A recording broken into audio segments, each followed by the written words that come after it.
So myself is Hanumantra MV, Principal, Government PU College Kikeri, and Chemistry faculty since the last 30 years. So ನಾನು 30 ವರ್ಷದಿಂದ chemistry C E T classes, NEET classes ಮತ್ತು regular academic ಕ್ಲಾಸಸ್ನ ಪಾಠ ಮಾಡ್ತಾ ಇದ್ದೀನಿ. And then ಹೋದ ವರ್ಷ ದೂರದರ್ಶನದಲ್ಲಿ ಮಾಡಿದ ನೀಟ್ ಕ್ಲಾಸಲ್ಲಿ ಕೂಡ ನಾನು ಕೋಆರ್ಡಿನೇಷನ್ ಕಾಂಪೌಂಡ್ಸ್ ಚಾಪ್ಟರ್ನ ಡೀಲ್ ಮಾಡಿದ್ದೆ. ಸೊ ಈ ವರ್ಷದ ಕೆ ಸಿ ಇ ಟಿ ಕ್ಲಾಸ್ನಲ್ಲಿ my topic is coordination compounds. So coordination compounds ಅಂದಾಗ ಮೊದಲನೇದಾಗಿ ನಾವು what are the syllabus that is incorporated in this year K C T classes ಅನ್ನೋದನ್ನು ನೋಡ್ಕೊಳ್ಬೇಕಾಗತ್ತೆ. ಬ್ರೀಫಾಗಿ ಹೇಳೋದಾದರೆ ಮೊದಲನೇದಾಗಿ the simple salts, double salts and coordination compound, that is the classification of compounds ಬಗ್ಗೆ ನಾವು ಅಷ್ಟು ಹೇಳಬೇಕಾಗತ್ತೆ. ಅದಾದಮೇಲೆ what is a complex compound, complex compound ಅಂದರೆ ಏನು, ಅದರ ಜೊತೆಗೆ what are the terminologies involved in the coordination compound ಅನ್ನೋದನ್ನು ನಾವು ನೋಡೋಣ. ಅಲ್ಲಿ central metal atom, ligands, monodentate, bidentate, tridentate, classification, and then coordination entity ಅಂದ್ರೇನು, ಕೋಆರ್ಡಿನೇಷನ್ ನಂಬರ್ ಅಂದ್ರೇನು, ಹೆಟ್ರೋಲಿಪ್ಟಿಕ್ ಕಾಂಪ್ಲೆಕ್ಸಸ್ಸು, ಹೋಮೋಲಿಪ್ಟಿಕ್ ಕಾಂಪ್ಲೆಕ್ಸಸ್ಸು, ಆ್ಯಂಡ್ ದೆನ್ ಇದರ ಬಗ್ಗೆ ನಾವು ಸ್ಟಡಿ ಮಾಡ್ತಾ ಹೋಗಬೇಕಾಗತ್ತೆ. ದೆನ್ ಇದರ ನಂತರ very important concept in this chapter is nomenclature of the coordination compound. So as usual the naming according to the I U P S C rules ಅಂತ, I U P S C rules next ಕ್ವಶನ್ಸ್ಗಳು ಬಂದಾಗ ನೋಡ್ತಾ ಹೋಗೋಣ. Then ಅದಾದಮೇಲೆ ಇಂಪಾರ್ಟೆಂಟಾಗಿ Werner's theory of coordination compound, what are the assumptions and what are its applications and what are the limitations ಅನ್ನೋದನ್ನು ನಾವು focus ಮಾಡಬೇಕಾಗತ್ತೆ. ಅಲ್ಲಿ ಸ್ಟ್ರಕ್ಚರ್ ಬಗ್ಗೆ ಇಂಪಾರ್ಟೆಂಟಾಗಿ ಫೋಕಸ್ ಮಾಡಬೇಕಾಗತ್ತೆ. ದೆನ್ ಇನ್ನೊಂದು ಇಂಪಾರ್ಟೆಂಟ್ ಆಗಿರೋದು ಯಾವುದಂದರೆ the valence bond theory and crystal field theory, that is a bonding in coordination compound. ಇದರ ಬಗ್ಗೆ ನಾವು ಹೆಚ್ಚು ಡೀಟೇಲ್ ಆಗಿ ನಾವು ಸ್ಟಡಿ ಮಾಡಬೇಕಾಗತ್ತೆ. What are its application, what are the assumptions, what are the merits, what are the demerits, ಇದನ್ನು ನಾವು study ಮಾಡ್ತಾ ಬಂದ ಹಾಗೆ ಅನಂತರ ನಾವು ತೊಗೊಳ್ಬೇಕಾಗಿದ್ದು ಮೆಟಲ್ ಕಾರ್ಬನೈಲ್ಸ್ ಸ್ವಲ್ಪ ಚಿಕ್ಕದಾಗಿ ಶಾರ್ಟಾಗಿ ನಾವು ಬ್ರೀಫಾಗಿ ಸ್ಟಡಿ ಮಾಡೋದು ಸಾಕಾಗುತ್ತೆ. And then application of coordination compound ಇದರಲ್ಲಿ ತಗೋಬೇಕಾಗತ್ತೆ. ಸೊ ಈ ವರ್ಷದ ಸಿ ಇ ಟಿ ಕ್ಲಾಸ್ನಲ್ಲಿ ನಮಗೆ ಟೈಮ್ ಕನ್ಸೈನ್ಮೆಂಟು ತುಂಬ ಕಡಿಮೆ ಇರೋದ್ರಿಂದ ನಾವು ಡೈರೆಕ್ಟಾಗಿ ಕ್ವಶನ್ಸ್ಗಳನ್ನು ಮತ್ತು ಅದರ ಆಪ್ಷನ್ಸ್ಗಳನ್ನು ನೋಡ್ತಾ ಅದನ್ನು ಹಾಗೆ ನಾವು ಡಿಸ್ಕಸ್ ಮಾಡ್ತಾ ಅದರ ಕಾನ್ಸೆಪ್ಟ್ಗಳನ್ನು ಒಂದೊಂದಾಗಿ ಡಿಸ್ಕಸ್ ಮಾಡ್ತಾ ಹೋಗೋಣ. ಈಗ ಪ್ರಥಮವಾಗಿ first of all the first question is the ligands R referred as. The number 1 option is Louis base, number 2 is Lewis acid, number 3 is Bronsted acid, number 4 is Bronsted base. So ಇದನ್ನು answer ಮಾಡಬೇಕಂದ್ರೆ ಮೊದಲನೇದಾಗಿ ನಮಗೆ what is a ligand ಅನ್ನೋದು ಗೊತ್ತಿರಬೇಕು. What is a ligand? Ligand is an ion or a molecule which can donate a lone pair of electron. This is very important, which can donate a lone pair of electron. So ಅದನ್ನು ನಾವು ತಿಳ್ಕೊಂಡ್ಮೇಲೆ ಇಲ್ಲಿನ 4 ಆಪ್ಷನ್ಗಳನ್ನ ನೋಡಿದಾಗ ಮೊದಲನೇದು Lewis base, Lewis acid, Bronsted base. ಇದನ್ನು ನಾವೆಲ್ಲಿ study ಮಾಡಿದ್ದೀವಿ ಅಂದರೆ ಫಸ್ಟ್ ಇಯರ್ ಅಯಾನಿಕ್ ಎಕ್ವಿಲಿಬ್ರಿಯಂ ಚಾಪ್ಟರಲ್ಲಿ ಸ್ಟಡಿ ಮಾಡಿದ್ದೀವಿ. That is theory of acids and bases ಅಂತ. ಅಲ್ಲಿ ಬ್ರಾನ್ಸ್ಟೆಡ್ ಆ್ಯಸಿಡ್ ಆ್ಯಂಡ್ ಬೇಸಸ್ ಅಂತ ಬಂದಾಗ Bronsted acid is a proton donor ಅಂತ ಹೇಳ್ತೀವಿ, Bronsted base is a proton acceptor ಅಂತ ಹೇಳ್ತೀವಿ. ಅದೇ ಥರ Lewis acid is a electron peer acceptor and Lewis base is a electron pair donor ಅಂತ ಹೇಳ್ತೀವಿ. ನಾವು ಆನ್ಸರ್ನ ಒಂದೊಂದಾಗಿ ನೋಡ್ತಾ ಹೋದರೆ ನೋಡಿ, Lewis base is electron pair donor, Lewis acid electron pair acceptor, Bronsted is a proton donor, and Bronsted base is a proton acceptor. Ligand is a electron pair donor as good as the Lewis base is a electron pair donor. Therefore, the ligands are Lewis base anta ನಾವು ಅದನ್ನು ಆಯ್ಕೆ ಮಾಡಬಹುದು. Option number 1 is the right answer. Then we go to the second question. One among the following is not expected to be a ligand. Once again, the ligand definition. Ligand, electron pair donor. You take the option, the first one is NO, the second one is NH4 plus, the third one is NH2, CH2, CH2, NH2, the fourth one is CO. So ಇದರ ಬಗ್ಗೆ ನಾವು ನೋಡೋದಾದರೆ ಇಲ್ಲಿ an ion once again the ligand definition ನಾವು ಹೇಳ್ತೀವಿ. Ligand what is a ligand ಅಂತ, electron donate ಮಾಡಬೇಕು central metal ಆಟಮ್ಗೆ. ಈಗ ಫಾರ್ ಎಕ್ಸಾಂಪಲ್ NO ನೋಡಿ, NOದಲ್ಲಿ ನೈಟ್ರೋಜನ್ ಆಟಮ್ ಮೇಲೆ ಲೋನ್ ಪೇರ್ ಆಫ್ ಎಲೆಕ್ಟ್ರಾನ್ ಇದೆ, which can donate a lone pair of electron, therefore it is a ligand. The second example ethylene diamine, here also on the nitrogen atom there is a lone pair of electron, therefore it is a ligand. The third one is a CO, it is also a ligand because electron pair donation is possible. When coming to the NH4 plus, here the lone pair of electron of ammonia will combine with H plus to form NH4 plus. Therefore there is no possibility of that NH4 plus is giving lone pair of electron. ಅಲ್ಲಿ loan pair of electron free ಇಲ್ಲವೇ ಇಲ್ಲ, ಇದು ಸಿಗೋದೇ ಇಲ್ಲ, availability ಇಲ್ಲದೆ ಇರೋದ್ರಿಂದ NH4 ಪ್ಲಸ್ನ ನಾವು ligand ಅಂತ ಹೇಳಲಿಕ್ಕೆ ಬರೋದಿಲ್ಲ. ಆದ್ದರಿಂದ the correct option is the second one, NH4 plus is not A ligand ಅಂತ ಹೇಳಬಹುದು. Now we go into the third question. Which of the following is ligand is an ambidendate? ಈಗ ಆಂಬಿಡೆಂಡೆಂಟ್ ಅಂದರೆ ಏನಂತ ತಿಳ್ಕೊಳ್ಬೇಕಾಗತ್ತೆ. ಈಗ you take the four example once again, ethylene diamine, oxalate ion, cyanide ion, dimethyl glyoxide amine. So ಇಲ್ಲಿ ligand ಅಂತ ಬಂದಾಗ electron pair donor ಅಂತ ಹೇಳ್ತೀವಿ. ಈಗ ನೋಡಿ, ethylene diamine is a bidentate ligand. ಇಲ್ಲಿ ಎಲೆಕ್ಟ್ರಾನ್ನ ಡೊನೇಟ್ ಮಾಡುತ್ತೆ. Two lone pair of electrons are present on two nitrogen atom. The two lone pair of electron is possible for coordinate bond, therefore ಇದನ್ನು ನಾವು bidentate ligand ಅಂತ ಹೇಳ್ತೀವಿ. ಅದೇ ಥರ oxalate ಅಯಾನಲ್ಲೂ ಕೂಡ ಟೂ ಎಲೆಕ್ಟ್ರಾನ್ಸ್ಗಳು ಅವೈಲಬಿಲಿಟಿ ಇದೆ at a time. That is very important. In the case of cyanide ion ನೋಡಿ, it is a monodentate ligand with two donor atom. ಅಂದರೆ ಇಲ್ಲಿ ಸಯನೈಡ್ನಲ್ಲಿ ಎರಡು ಡೋನರ್ ಆಟಮ್ಗಳು ಇದ್ದರೂ ಕೂಡ ಎರಡೂ ಆಟಮ್ಗಳು ಒಟ್ಟಿಗೆ ಅಟ್ ಎ ಟೈಮ್ ಎಲೆಕ್ಟ್ರಾನ್ಸ್ನ ಡೊನೇಟ್ ಮಾಡೋದಿಲ್ಲ. If cyanide donates electron, nitrogen can't. If nitrogen donate electron, carbon no.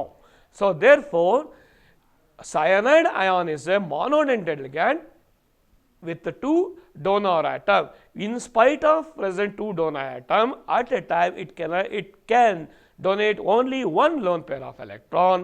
ಅದನ್ನು ನಾವು ಆಂಬಿಡೆಂಟೆಡ್ ಲಿಗ್ಯಾಂಡ್ ಅಂತ ಕರಿತೀವಿ.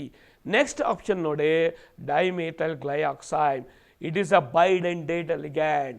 ಇಲ್ಲೂ ಕೂಡ ಅಟ್ ಎ ಟೈಮ್ ಎರಡು lone pair of electrons are possible for coordination bond. Therefore option number 3, cyanide in spite of two donor atom, it can donate only one lone pair of electron. Therefore it is an ambidentate ligand. Next we go to the next question. So this is also with respect to the ligands. The ligating atom in water and ammonia respectively are, ನೋಡಿ ಇಲ್ಲಿ ಒಂದು ಬಂತು. Ligand ಅಂದರೆ atom ಆಗ್ಬೋದು, ion ಆಗ್ಬೋದು, molecule ಆಗ್ಬೋದು. Atom ಆದಾಗ ಏನು ಪ್ರಾಬ್ಲಮ್ ಇಲ್ಲ, ಲಿಗ್ಯಾಟಿಂಗ್ ಆಟಮೇ ಆಟಮ್ ಆಗಿಬಿಡುತ್ತೆ. But in the case of ion molecule ಅಥವಾ ಅದೇ ರೀತಿಯ ಅಯಾನ್ಗಳಲ್ಲಿ ಏನಾಗುತ್ತೆ ಅಂದರೆ, for example in the case of water H2O formula, in the case of ammonia NH3 formula. So ಇಲ್ಲಿ ವಾಟರ್ H2O ಅಂದಾಗ ಎರಡು ರೀತಿಯ ಆಟಮ್ಗಳಿದೆ. ಒಂದು hydrogen, the second one is oxygen. In the case of ammonia one is nitrogen, the second one is hydrogen. But in case of water oxygen ಮಾತ್ರ ಎಲೆಕ್ಟ್ರಾನ್ನ donate ಮಾಡುತ್ತೆ. In the case of ammonia nitrogen ಮಾತ್ರ ಎಲೆಕ್ಟ್ರಾನ್ನ donate ಮಾಡುತ್ತೆ.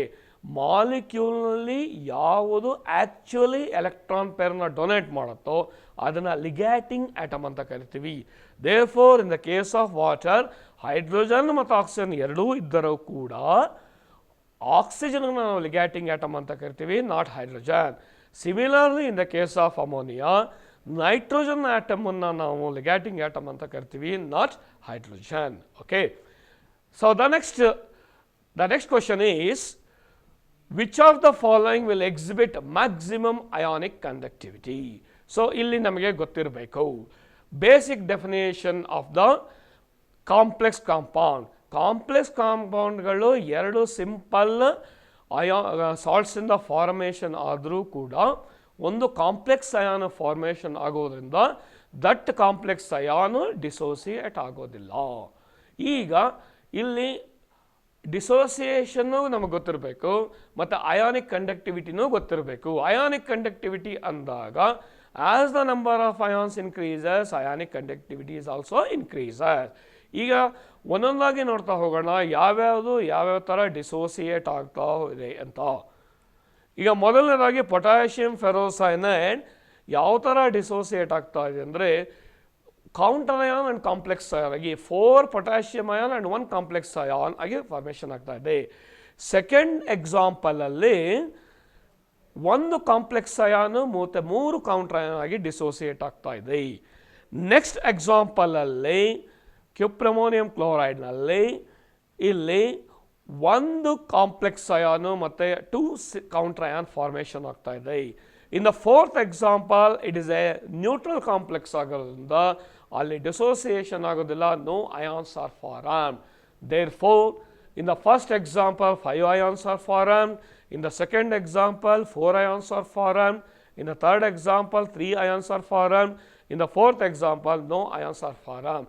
Ionic conductivity is directly proportional to the number of ions formed. Therefore ಮೊದಲನೇ ಎಕ್ಸಾಂಪಲಲ್ಲಿ higher number of ions formation ಆಗಿರೋದ್ರಿಂದ the first example will give the more ionic conductivity ಅಂತ ಹೇಳಬಹುದು. ಇದನ್ನು ನಾವು Arrhenius theory of electrolytic dissociation first year ಚಾಪ್ಟರ್ನಲ್ಲಿ ನಾವು ಇದನ್ನು ಸ್ಟಡಿ ಮಾಡಿರ್ತೀವಿ. ನೆಕ್ಸ್ಟ್ ಕ್ವಶನ್ ಬಂದಾಗ ಇಲ್ಲಿ the coordination number and oxidation number of some metal in the following compound MSO4 NH3 5 times Cl will be. ಇಲ್ಲಿ ನಾವು ಆಕ್ಸಿಡೇಷನ್ ನಂಬರ್ನ ಫೈಂಡ್ ಔಟ್ ಮಾಡಬೇಕು, ಕೋಆರ್ಡಿನೇಷನ್ ನಂಬರ್ನ ಫೈಂಡ್ ಔಟ್ ಮಾಡಬೇಕು. ಕೋಆರ್ಡಿನೇಷನ್ ನಂಬರ್ ಅಂದರೆ ನಿಮಗೆ ಗೊತ್ತಿರಬೇಕು. ಕೋಆರ್ಡಿನೇಷನ್ ನಂಬರ್ ಅಂದರೆ it is the number of coordinate bond formed between central metal atom and the ligand. It is not the number of ligand, it is the number of bonds formed by the ligand with the central metal atom. That is called coordination number. Okay, so ಈಗ ಮೊದಲನೇ ಈ ಎಕ್ಸಾಂಪಲಲ್ಲಿ ನೋಡೋದು ಅಂದರೆ metal atom ಇದೆ, sulfate ion is a monodentate ligand, ammonia is a monodentate ligand, 1 sulfate ion, 5 ammonia ligand. Therefore there are totally 6 monodentate ligand. Therefore the easy ಹೇಳ್ಬೋದು the coordination number is 6 ಅಂತ. Then oxidation number calculation ಮಾಡಬೇಕಾದರೆ we required some little bit calculation as follows. ನೋಡಿ screen ಮೇಲೆ ಬಂದಿದೆ. Oxidation ನಂಬರ್ನ ಯಾವ ಥರ calculate ಮಾಡ್ತೀವಿ ಅಂತ. ಆಕ್ಸಿಡೇಷನ್ ನಂಬರ್ ಮೆಟಲ್ನ ನಾವು ಎಕ್ಸ್ ಅಂತ ತೊಗೊಳ್ಳೋಣ. ಸಲ್ಫೇಟ್ ಅಂದಾಗ ನಮಗೆ ಗೊತ್ತಿದೆ ಚಾರ್ಜಸ್ -2, ಅಮೋನಿಯಾ ಅಂದಾಗ it is a neutral ligand, charges 0, chloride ಅಂದಾಗ ಗೊತ್ತಿದೆ ನಿಮಗೆ ಚಾರ್ಜಸ್ -1. ಇವೆಲ್ಲ ಬೇಸಿಕ್ ಗೊತ್ತಿರಲೇಬೇಕು. ಸೊ 1 ಸಲ್ಫೇಟ್ ಅಯಾನ್ ಇದೆ, therefore it is multiplied by -2. 5 ammonia molecule ಇದೆ, therefore it is multiplied by -1 is equal to ಎಲ್ಲ ಕ್ಯಾಲ್ಕುಲೇಟ್ ಮಾಡಿದಾಗ ಎಕ್ಸ್ ಇಸ್ ಈಕ್ವಲ್ ಟು 3 ಬಂತು. It is a very simple algebraic summation. ಬಂದಾಗ 3 ಬಂತು, therefore the coordination number is 6, oxidation number is 3 ಅಂತ ನಾವು very simple ಆಗಿ ಇದನ್ನು ನಾವು ತೊಗೊಳ್ಬೋದು. Therefore the option 3 is the correct answer. We go to the next question. ಇದು ಸ್ವಲ್ಪ ಸಣ್ಣ ಪ್ರಾಬ್ಲಮ್ ಇದು.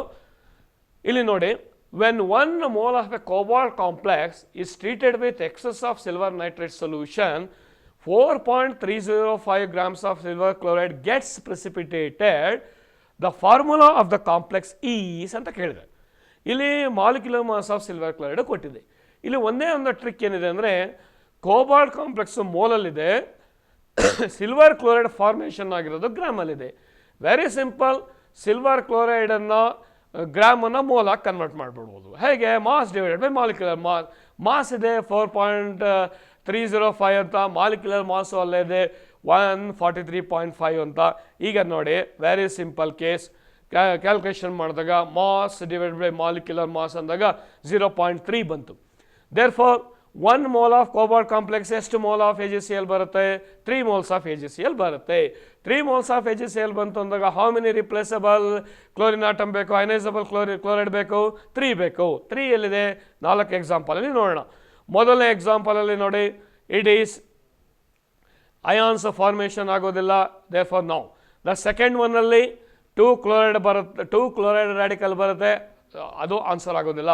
You take the example of 3, ಅಲ್ಲಿ ನೋಡಿ ಯಾವ ಥರ ಅಯೋನೈಸೇಷನ್ ಆಗ್ತಾ ಇದೆ ಅಂತ. ಅಲ್ಲಿ V are getting 3 chloride radical. Therefore 0.1 mole of cobalt complex gives 0.3 moles of AgCl. That shows 3 ionizable chloride ಇರಬೇಕು ಅಂತ ಇದೆ. ಆದ್ದರಿಂದ the option 3 is the correct answer ಅಂತ ನಾವು ಹೇಳ್ಬೋದು. ನೆಕ್ಸ್ಟ್ ಕ್ವಶನ್ಗೆ ಹೋದಾಗ ಇಲ್ಲಿ very simple, the coordination number of chromium in the complex. ಇಲ್ಲಿ ಏನಾಗಿದೆ ಅಂದರೆ ಕ್ರೋಮಿಯಂ ಕಾಂಪ್ಲೆಕ್ಸ್ಗೆ 2 ಟೈಪ್ ಲಿಗ್ಯಾಂಡ್ ಅಟ್ಯಾಚ್ ಆಗಿದೆ. ಇಲ್ಲಿ ಕೋಆರ್ಡಿನೇಷನ್ ನಂಬರ್ ಕೇಳಿರೋದನ್ನ ಬರೀ we have to concern only about the ligands ಮಾತ್ರ ಕನ್ಸಿಡರ್ ಮಾಡಬೇಕು. ಆ ಲಿಗ್ಯಾಂಡ್ ಕನ್ಸಿಡರ್ ಮಾಡಬೇಕಾದಾಗಲೂ ಕೂಡ you see ammonia ligand is there and ethylene diamine is there. ಇಲ್ಲಿ 2 types of ligand. Ammonia is a monodentate ligand and ethylene diamine is a bidentate ligand. Usually ನಾವು ನೋಡಿದ ತಕ್ಷಣ 4 ಅಂತ ಕಾಣುತ್ತೆ. That 4 is not a coordination number. ಯಾಕಂದರೆ ammonia is a monodentate ligand, it gives 1 lone pair of electron per ammonia. Ethylene diamine bidentate ligand ಆಗಿರೋದ್ರಿಂದ ಒಂದು ethylene diamine will give 2 lone pair of electron. ಸೊ ಇದನ್ನು ನಾವು just ನೋಡಿದಾಗ coordination number ನಮ್ಗೆ ಗೊತ್ತಿರಬೇಕು. It is the number of coordinate bond ಅಂತ ಹೇಳಿದೆ ನಾನಾಗಲೇ, not the number of ligand. It is the number of coordinate bond. Ammonia is a monodentate ligand. Ethylene diamine is a bidentate ligand. Therefore, 2 ammonia molecule will give 2 lone pair of electron. 2 ethylene diamine molecule will give 2 lone pair of electron. Therefore, totally 4 lone pair of electron. Therefore, the coordination number is 6 for this compound. It is very usual. ಯಾಕಂದರೆ ಟ್ರೈಡೆಂಟೆಡ್ ligand ಅಂತ ಕೊಟ್ಟರೆ 3 lone pair ತಗೋಬೇಕಾಗತ್ತೆ. ಅದನ್ನು ಒಂದನ್ನು ನಿಮ್ಮ ಮನಸ್ಸಲ್ಲಿ ಚೆನ್ನಾಗಿ ಜ್ಞಾಪಕ ಇಟ್ಕೊಳ್ಬೇಕು. ಕೋಆರ್ಡಿನೇಷನ್ ನಂಬರ್ ಅಂದರೆ it is not the number. I am repeatedly telling you that it is not the number of ligand, it is the number of coordinate bond formed between central metal atom and the ligand. Okay, so therefore the answer is the option number 2. So next we go to the another important very simple aspect. Which of the following is a heteroleptic complex? It is a basic definition ಮೇಲೆ depend ಆಗಿರೋದು. There are 4 examples are given. ಈಗ ನಾವು ಅದು ಆಪ್ಷನ್ಗೆ answer ನೋಡೋಣ. ಈಗ ನೋಡಿ, what is a homoleptic complex? Only 1 type of good donor atoms ಇರಬೇಕು. Heteroleptic ಅಂದರೆ more than 1 type of donor atoms ಇರಬೇಕು. ಈಗ ಎಕ್ಸಾಂಪಲ್ಗಳನ್ನ ನಾವು ನೋಡ್ತಾ ಬಂದರೆ, ಫಸ್ಟ್ ಎಕ್ಸಾಂಪಲಲ್ಲಿ only 1 type of ammonia ligand ಇದೆ, ಅಲ್ಲಿ ಡೋನರ್ ಆಟಮ್ ನೈಟ್ರೋಜನ್ ಮಾತ್ರ ಇದೆ. In the case of second example only cyanide ion. ಇನ್ ದ ಕೇಸ್ ಆಫ್ iron pentacarbonyl only CO is the ligand. But in the fourth example we are having 2 types of ligand. One is chloride and another is ammonia. There are 2 types of donor atoms. One is a chlorido ಅಂತ ಹೇಳ್ತೀವಿ, ಇನ್ನೊಂದು ammonia ಅಂತ ಹೇಳ್ತೀವಿ. Therefore there are 2 types of donor atoms are present. Therefore the answer is the option 4 is the answer for this question. Homoleptic ಅಂದರೆ only 1 type of donor atom. ನಿಮ್ಮ ಚೆನ್ನಾಗಿ ಗೊತ್ತಿರಬೇಕು. ಹೆಟ್ರೋಲೆಪ್ಟಿಕ್ ಅಂದರೆ ಮೋರ್ ದೆನ್ 1 ಅಂತ ತಿಳ್ಕೊಂಡಿದ್ರೆ ಸಾಕಾಗುತ್ತೆ. Then we go to the very important theory. ಅದರ ಮೇಲೆ ಇರೋ question, I think this is the first theory in the coordination compound. Werner's theory can explain. So this is mainly based on the postulates of the Werner's theory of the coordination compound. ಇಲ್ಲಿ ನಮಗೆ ಪಾಸ್ಟುಲೇಟ್ಸ್ಗಳು ಗೊತ್ತಿರುತ್ತೆ. ಏನು ಅಯನೈಸಬಲ್ valency, ನಾನ್ ಅಯನೈಸಬಲ್ valency ಅಂತ ಹೇಳ್ತೀವಿ. Coordination number ಬಗ್ಗೆ ಹೇಳ್ತೀವಿ. ಈಗ primary valency ಅಂದರೆ ಆಕ್ಸಿಡೇಷನ್ ನಂಬರು, ಸೆಕೆಂಡ್ರಿ ವೇಲೆನ್ಸಿ ಅಂದರೆ coordination number. Important assumption of Werner theory ಯಾವುದು ಅಂದರೆ it gives the geometrical structure of the complex. This is the first theory. ಆ ಫಸ್ಟ್ ಥಿಯರಿಯಿಂದ ನಾವು ಏನನ್ನು ಫೈಂಡ್ ಔಟ್ ಮಾಡ್ಕೊಂಡಿದ್ದೀವಿ ಅಂದರೆ ಕೋಆರ್ಡಿನೇಷನ್ ಕಾಂಪೌಂಡಿನ ಸ್ಟ್ರಕ್ಚರನ್ನು ನಾವು ಹೇಳಬಹುದಾಗಿದೆ ವರ್ನಸ್ ಥಿಯರಿಯಿಂದ ನೋಡಿಕೊಂಡು. ಹೇಗೆ ಅಂದರೆ ಕೋಆರ್ಡಿನೇಷನ್ ನಂಬರ್ ಹೇಳಿದ್ರೆ ಜಾಮೆಟ್ರಿ ಹೇಳ್ಬೋದು. ಇಫ್ ಆ ಕೋಆರ್ಡಿನೇಷನ್ ನಂಬರ್ ಈಸ್ 4, ಸ್ಟ್ರಕ್ಚರ್ನ ಪ್ರಿಡಿಕ್ಟ್ ಮಾಡ್ಬೋದು, either it is a tetrahedral or square planar ಅಂತ. ಕೋಆರ್ಡಿನೇಷನ್ ನಂಬರ್ 6 ಇದ್ದರೆ ಸ್ಟ್ರಕ್ಚರ್ ಹೇಳ್ಬೋದು. ವರ್ನಸ್ ಥಿಯರಿಯಿಂದ ಮೇನ್ ಇಂಪಾರ್ಟೆಂಟ್ ಆಗಿ ನಾವು ಏನನ್ನು ಹೇಳ್ತೀವಿ ಅಂದರೆ ಅಯನೈಸಬಲ್ ಆ್ಯಂಡ್ ನಾನ್ ಅಯನೈಸಬಲ್ ವೇಲೆನ್ಸಿ ಬಗ್ಗೆ ಮಾತಾಡ್ತೀವಿ, ಆ್ಯಂಡ್ ಕೋಆರ್ಡಿನೇಷನ್ ನಂಬರ್ ಆಕ್ಸಿಡೇಷನ್ ಬಗ್ಗೆ ಮಾತಾಡ್ತೀವಿ. ಅದಕ್ಕಿಂತ ಇಂಪಾರ್ಟೆಂಟ್ ಆಗಿ geometrical structure of the complex ನ ಸ್ಟಡಿ ಮಾಡ್ತೀವಿ. This is very important. therefore the option 3 is the example for. ಇಲ್ಲಿ ಮ್ಯಾಗ್ನೆಟಿಕ್ ನೇಚರ್ನ ನಾವು ಹೇಳೋಕ್ಕಾಗೋದಿಲ್ಲ, ಕಲರ್ ಆಫ್ ದ ಕಾಂಪ್ಲೆಕ್ಸ್ನ ಹೇಳೋಕ್ಕಾಗೋದಿಲ್ಲ, ಸ್ಟೀರಿಯೋ ಐಸೋಮೆರಿಸಮ್ನ ಹೇಳೋಕ್ಕಾಗೋದಿಲ್ಲ. ಇವೆಲ್ಲವೂ ಕೂಡ ಡಿಮೆರಿಟ್ ಆಗಿ ವರ್ನಸ್ ಥಿಯರಿಯಲ್ಲಿ ಬರುತ್ತೆ. ಇವೆಲ್ಲ ಮುಂದೆ ಬರತಕ್ಕಂಥ valence bond theory, crystal field ಥಿಯರಿಯಲ್ಲಿ ಇವನ್ನೆಲ್ಲ ಬ್ಯೂಟಿಫುಲ್ ಆಗಿ ಎಕ್ಸ್ಪ್ಲೈನ್ ಮಾಡಿದ್ದಾರೆ ಆ ಥಿಯರಿಗಳಲ್ಲಿ. So then we go to the another very tricky question, very same. ಅಲ್ಲಿ ಇದು ಸ್ವಲ್ಪ ಪ್ರಾಕ್ಟಿಕಲನ್ನು ನಾವು ತಿಳ್ಕೊಂಡಿರ್ಬೇಕಾಗುತ್ತೆ. ಯಾಕಂದರೆ ಪ್ರಾಕ್ಟಿಕಲ್ ಕೆಮಿಸ್ಟ್ರಿನಲ್ಲಿ ಇದನ್ನು ನಾವು ಸ್ಟಡಿ ಮಾಡ್ತೀವಿ. ಫಸ್ಟ್ ಇಯರ್ನಲ್ಲಿ ಸ್ಟಡಿ ಮಾಡ್ತೀವಿ, ಸೆಕೆಂಡ್ ಇಯರ್ನಲ್ಲಿ ಸ್ಟಡಿ ಮಾಡ್ತೀವಿ, ಆ್ಯಂಡ್ ದೆನ್ ಕೋಆರ್ಡಿನೇಷನ್ ಕಾಂಪೌಂಡ್ ಎಲ್ಲದಕ್ಕೂ ಸ್ವಲ್ಪ mixing of all the concepts ಇಲ್ಲಿ ಬಂದಿದೆ. ಈಗ ಏನಾಗುತ್ತೆ, ಮೊದಲನೇ ನೋಡಿ Fe3+ ಎಕ್ಸಸ್ ಆಫ್ SCN ಜೊತೆ ರಿಯಾಕ್ಟ್ ಆದಾಗ ಕಾಂಪೌಂಡ್ ಎ ಬರುತ್ತೆ ಅಂತ ಹೇಳಿದೆ. Next that compound A excess F- ಜೊತೆ ರಿಯಾಕ್ಟ್ ಆದಾಗ ಕಾಂಪೌಂಡ್ ಬಿ ಬರುತ್ತೆ ಅಂತ ಹೇಳಿದೆ. ದೆನ್ ಕಾಂಪೌಂಡ್ ಬಿನ what is the geometry of the complex B ಅಂತ ಇಲ್ಲಿ ಕ್ವಶನ್ ಕೇಳಿದ್ರು. ಅಂದರೆ ಏನು ಪ್ರಿಡಿಕ್ಟ್ ಏನೂ ಅಲ್ಲ, ಪ್ರಿಡಿಕ್ಟ್ ಬಿನೂ ಅಲ್ಲ, ಎ ಆ್ಯಂಡ್ ಬಿ ಎರಡನ್ನ ಪ್ರಿಡಿಕ್ಟ್ ಮಾಡಿ ನಾವು ವಾಟ್ ಈಸ್ ದ ಜಾಮೆಟ್ರಿ ಅನ್ನೋದನ್ನು ನಾವು ಹೇಳಬೇಕಾಗುತ್ತೆ. ಓಕೆ, ಸೊ ಇದಕ್ಕೀಗ ನಾವು ಜಸ್ಟ್ ಆ ಈಕ್ವೇಷನ್ ನೋಡಿದ್ರೆ Fe3+ ಇದು ನಾವು ಫಸ್ಟ್ ಇಯರ್ ಪ್ರಾಕ್ಟಿಕಲ್ ಮತ್ತು ಸೆಕೆಂಡ್ ಇಯರ್ ಪ್ರಾಕ್ಟಿಕಲ್ ಎಲ್ಲ ಮಾಡಿದ್ವಿ. ಥರ್ಡ್ ಗ್ರೂಪ್ ಬೇಸಿಕ್ ರಾಡಿಕಲಲ್ಲಿ ಎಕ್ಸಸ್ SCN ಹಾಕಿದಾಗ, ಐಸೋಸೈನೈಡ್ ಹಾಕಿದಾಗ deep red colour FeCN3 compound formation ಆಗುತ್ತೆ. ಅದಕ್ಕೆ ನಾವು if add excess of fluoride ಹಾಕಿದಾಗ ಕಾಂಪ್ಲೆಕ್ಸ್ ಫಾರ್ಮೇಷನ್ ಆಗುತ್ತೆ. ಯಾವುದು ಹೆಕ್ಸಾ ಫ್ಲೋರು ಫೆರೇಟ್ 3 ಅನ್ನೋ ಕಾಂಪ್ಲೆಕ್ಸ್ ಫಾರ್ಮೇಷನ್ ಆಗುತ್ತೆ. ಇಲ್ಲಿ ವೆರಿ ಸಿಂಪಲ್. ಈಗ ಆ ಕಾಂಪ್ಲೆಕ್ಸ್ ಬಂದಿದ ತಕ್ಷಣ ನಮಗೆ ಗೊತ್ತಾಗ್ಬಿಡುತ್ತೆ ದ ಕೋಆರ್ಡಿನೇಷನ್ ನಂಬರ್ ಇಸ್ 6 ಅಂತ, because the fluoride is a monodentate ligand. Fluoride is a monodentate ligand.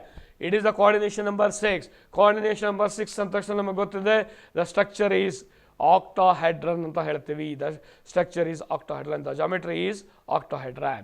Therefore the option 3 is the answer for this question ಅಂತ ಹೇಳ್ತೀವಿ. ನೋಡಿ ಅಲ್ಲಿ octahedron ಸ್ಟ್ರಕ್ಚರ್ ಕೂಡ ಯಾವ ಥರ ಇರುತ್ತೆ ಅಂತ ಬಂದಿದೆ. ಸೊ ದೆನ್ ಕೋಆರ್ಡಿನೇಷನ್ ನಂಬರ್ 4 ಇದ್ದಾಗ tetrahedron structure or square planar structure ಬಂದಿದೆ. ದೆನ್ ಕೋಆರ್ಡಿನೇಷನ್ ನಂಬರ್ 5 ಇದ್ದರೆ ಅಲ್ಲಿ ಸ್ಕ್ವೇರ್ ಬೈ ಪಿರಮಿಡಲ್ ಸ್ಟ್ರಕ್ಚರ್ ಇದೆ. ಇದಿಷ್ಟು ಸ್ಟ್ರಕ್ಚರ್ ಕೂಡ ನೀವು ಸೆಕೆಂಡ್ ಇಯರ್ನಲ್ಲಿ ಈ ವರ್ಷದ KCET ನೀವು ಇಷ್ಟು ಸ್ಟಡಿ ಮಾಡಲೇಬೇಕಾಗುತ್ತೆ.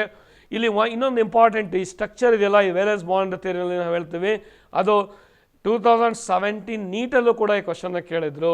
ಇಲ್ಲಿ ರೆಗ್ಯುಲರ್ ಟೆಟ್ರಾಹೆಡ್ರನ್ ಅಂತ ಹೇಳಿದೆ, ಕೋಆರ್ಡಿನೇಷನ್ ನಂಬರ್ 6 ಅಂತ. ಈ ಕೋಆರ್ಡಿನೇಷನ್ ನಂಬರ್ 6 ಅಂದಾಗ ರೆಗ್ಯುಲರ್ ಟೆಟ್ರಾಹೆಡ್ರನ್ ಅಂತ ಹೇಳ್ತೀವಿ. ಈ ರೆಗ್ಯುಲರ್ ಟೆಟ್ರಾಹೆಡ್ರನ್ ಅಲ್ಪ ಸ್ವಲ್ಪ ಚೇಂಜ್ ಆಗಿಬಿಟ್ರೆ ಅದು ಡಿಸ್ಟಾರ್ಟೆಡ್ ಸ್ಟ್ರಕ್ಚರ್ ಅಂತ ಕರಿತೀವಿ. That distortion is known as Jahn Teller effect ಅಂತಲೂ ಕರಿತೀವಿ. ಇದು ನಿಮ್ಮ ಗಮನಕ್ಕೆ ಇರಲಿ ಅಂತ ನಾನು ಹೇಳ್ತಾ ಇದ್ದೀನಿ. So we go to the next question. It is a very direct question. ಇದರ ಅಸಂಪ್ಷನ್, ಇದರ ಪಾಸ್ಟುಲೇಟ್ಸ್ಗಳು ನಿಮಗೆ ಚೆನ್ನಾಗಿ ಗೊತ್ತಿರಬೇಕು. The IUPAC name of the complex KPtCl3NH3. This is the anionic complex ಅಂತ ಬಂದಾಗ, ಆನಯಾನಿಕ್ ಕಾಂಪ್ಲೆಕ್ಸ್ ಅಂತ ಬಂದಾಗ ಫಸ್ಟ್ ಕೌಂಟ್ರ್ ಆಯನನ್ನು ನಾವು ಫಸ್ಟು ನೇಮ್ ಮಾಡಬೇಕಾಗುತ್ತೆ. That is a potassium. Then complex ion name ಮಾಡಬೇಕಾಗುತ್ತೆ. ಕಾಂಪ್ಲೆಕ್ಸ್ ಆಯನ್ ಅಂತ ಬಂದಾಗ ಇಲ್ಲಿ 2 ಟೈಪ್ಸ್ ಆಫ್ ಲಿಗ್ಯಾಂಡ್ ಇದೆ. 2 ಟೈಪ್ಸ್ ಆಫ್ ಲಿಗ್ಯಾಂಡ್ ಇರೋದ್ರಿಂದ ಆಲ್ಫಾಬೆಟಿಕಲ್ ಆರ್ಡರ್ನ ಮೇಂಟೈನ್ ಮಾಡಬೇಕಾಗುತ್ತೆ. ಆ ರೂಲ್ಸ್ ಎಲ್ಲ ಗೊತ್ತಿರೋದ್ರಿಂದ ಸೊ ನೋಡಿ, cation is named first, then followed by counter ion. So ಆ ಫಾಸ್ಟುಲೇಟ್ಸ್ಗಳನ್ನು ನಾವು ಬಂದಾಗ it is a anionic complex ಆದಾಗ ಮೆಟಲ್ ಆದಮೇಲೆ ATEನ ಸೇರಿಸಬೇಕಾಗುತ್ತೆ.